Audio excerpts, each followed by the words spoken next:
2015 में आई एक Hollywood movie Kingsman में स्मार्टफोन और फ्री सिम को लेके एक अजीब सा कॉन्सेप्ट बताया गया, जिसमें विलन फ्री सिम कार्ड्स और कुछ नैनो चिप्स के जरिए लोगों को कंट्रोल में ले लेता है। फ्री कॉल्स, फ्री इंटरनेट, हर किसी के लिए, हमेशा के लिए।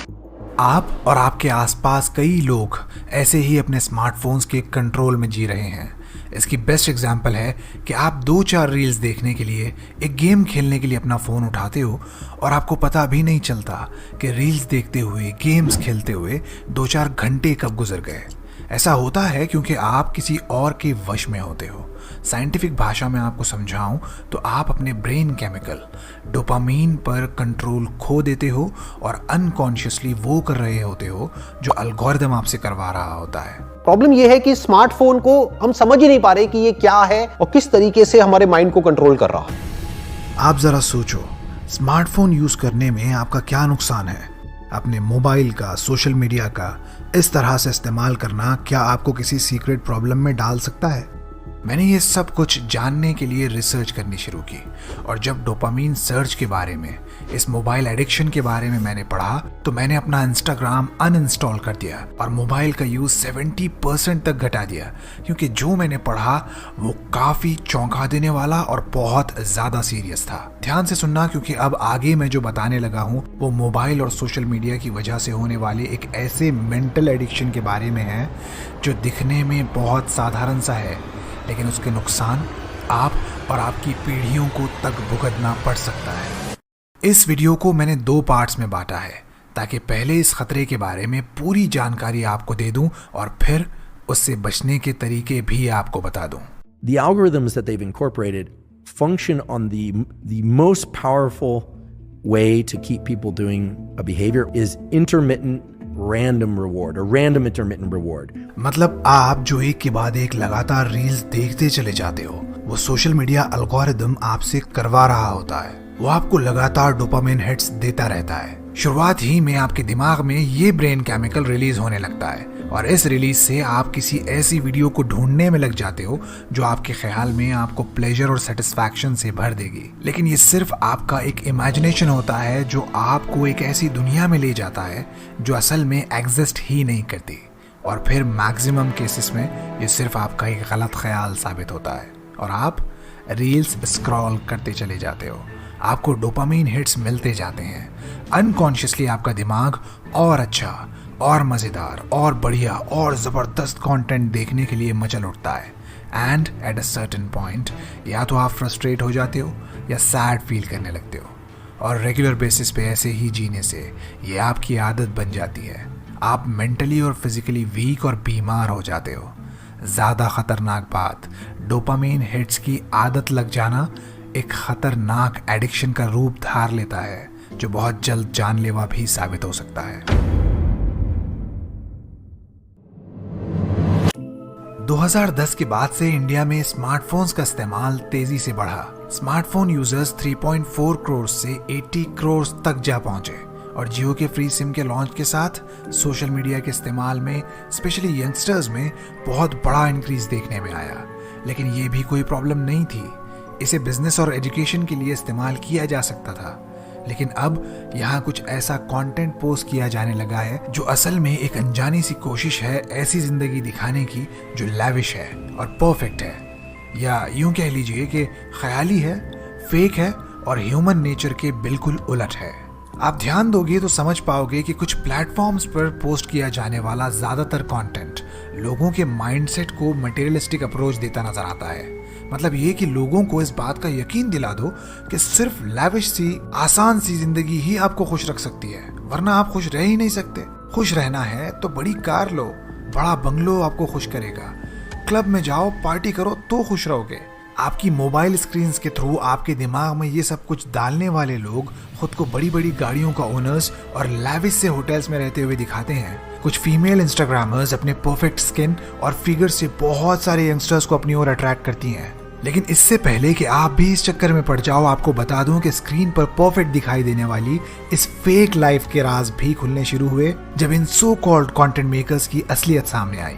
इनमें से किसी का बंगलो उसके दोस्त के चाचा के मामा के पड़ोसी का था, तो किसी की परफेक्ट फिगर और शाइनी स्किन के पीछे की वजह सर्जरी, मेकअप और महंगे कैमरास थे। Some of the happiest seeming people, actually some of the saddest people in reality. Wishful thinking मतलब ख्याली दुनिया में जीना। सोशल मीडिया, खासकर इंस्टाग्राम ने इस जनरेशन की लाइफ को कुछ इसी तरह से ढालने का काम किया है। I think maybe particularly Instagram, people look like they have a much better life than they really do. अब जरा और ध्यान से सुनिएगा। इस वर्चुअल वर्ल्ड में कुछ वीडियोस और फोटोज में दिखाई गई एक फेक लाइफस्टाइल आपको इतना ज्यादा इफेक्ट कर देती है कि आप उन सारी चीजों को जो आपके पास हैं बेकार समझने लगते हो, और फिर एक मटेरियलिस्टिक लाइफस्टाइल की ओर आप तेजी से बढ़ते चले जाते हो। एक ऐसी लाइफस्टाइल की ओर जहां ऐश वाली आरामदायक जिंदगी जीने की ख्वाहिशों के बीच आप अपनी हेल्थ का भी ध्यान नहीं रख पाते। आपको अपनी वफादार बीवी और मोहब्बत करने वाले हस्बैंड से ज्यादा कुछ फेक लोग अच्छे लगने लगते हैं। सिर्फ 4 या 5 वक्त का खाना, एक 2 व्हीलर और कुछ हजार रुपए की पॉकेट मनी देने वाले माँ बाप आपको विलन नजर आते हैं। एक्सपेक्टेशंस और भी बढ़ती हैं और सोशल लाइफ बिगड़ती जाती है। ये सब कुछ वजह बनता है मेंटल प्रेशर और डिप्रेशन की। और अगला स्टेप आता है डिससेटिस्फैक्शन का, जिंदगी से नाराजगी का। स्मार्टफोन का, सोशल मीडिया का, या यूं कह लीजिए कि टेक्नोलॉजी का ये गलत इस्तेमाल जब तक पर्सनल लेवल्स पे रहा प्रॉब्लम्स कम थी, लेकिन फिर ये पॉलिटिकल और कॉर्पोरेट भी होता चला गया। अब आपका इस्तेमाल होने लगा। आप बगैर जाने बूझे अनजाने में सोशल मीडिया पर वो कंटेंट कंज्यूम और शेयर करने लगे जो आपकी आने वाली जनरेशंस तक के साथ खिलवाड़ करने वाला था। अनएथिकल पॉलिटिकल कैंपेन्स ने लोगों को आपस में उलझा दिया और डिससेटिस्फैक्शन, जिंदगी से नाराजगी के साथ नफरत, गुस्से, गम जैसे नेगेटिव इमोशंस से भी आप घिरते चले गए। और यहाँ एक बहुत इंपॉर्टेंट सवाल ने जन्म लिया कि इस सब के चलते आप अपने बारे में, अपनी आने वाली पीढ़ियों के बारे में क्या सोचते हैं? क्या आपको लगता है कि इतने सारे नेगेटिव इमोशंस के साथ जीना आपका फ्यूचर अच्छा बना सकता है? क्या आपके बच्चे स्मार्टफोन्स के, सोशल मीडिया के, टेक्नोलॉजी के इस गलत इस्तेमाल के साथ सही परवरिश पा सकते हैं? क्या ऐसा बाप और ऐसी माँ जो सोशल मीडिया एडिक्शन का शिकार हों, अपनी जिंदगी से नाराज हों, वो अपने बच्चों को अच्छी तरह से पाल सकते हैं? क्या वो खुद अपनी जिंदगी में खुशी और सुकून हासिल कर सकते हैं? बिल्कुल भी नहीं।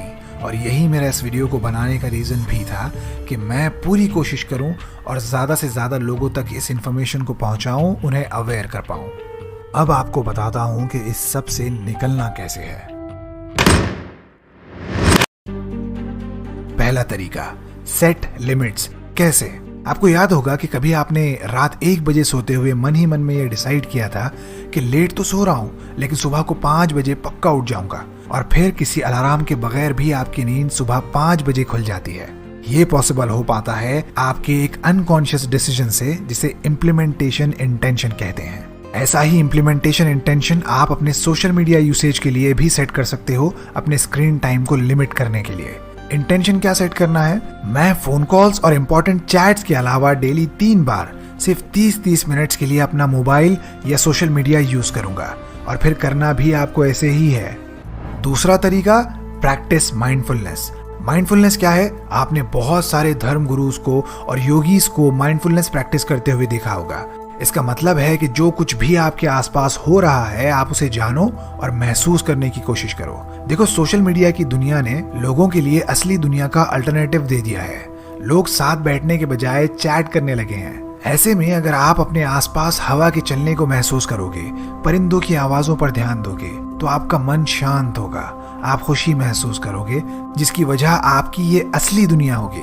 तीसरा तरीका, अल्टरनेट एक्टिविटीज ढूंढिए। ये मेरा फेवरेट तरीका है। अगर आप सोशल मीडिया पे चैट करने की जगह किसी पेड़ के नीचे अपने दोस्तों के साथ गप्पे मारो, तो ये बहुत सिंपल सा तरीका है सोशल मीडिया और मोबाइल फोन के यूसेज को कम करने का। होता ये है कि हम घर से बाहर निकल के खेलने को, एक्टिविटीज करने को मेहनत समझ लेते हैं और आलसी होने की वजह से इसे अवॉइड करते हैं। तो अपने फ्री टाइम में बाहर निकलो और अपने आप को रीजन दो सोशल मीडिया के नेगेटिव कंटेंट से दूर होने का।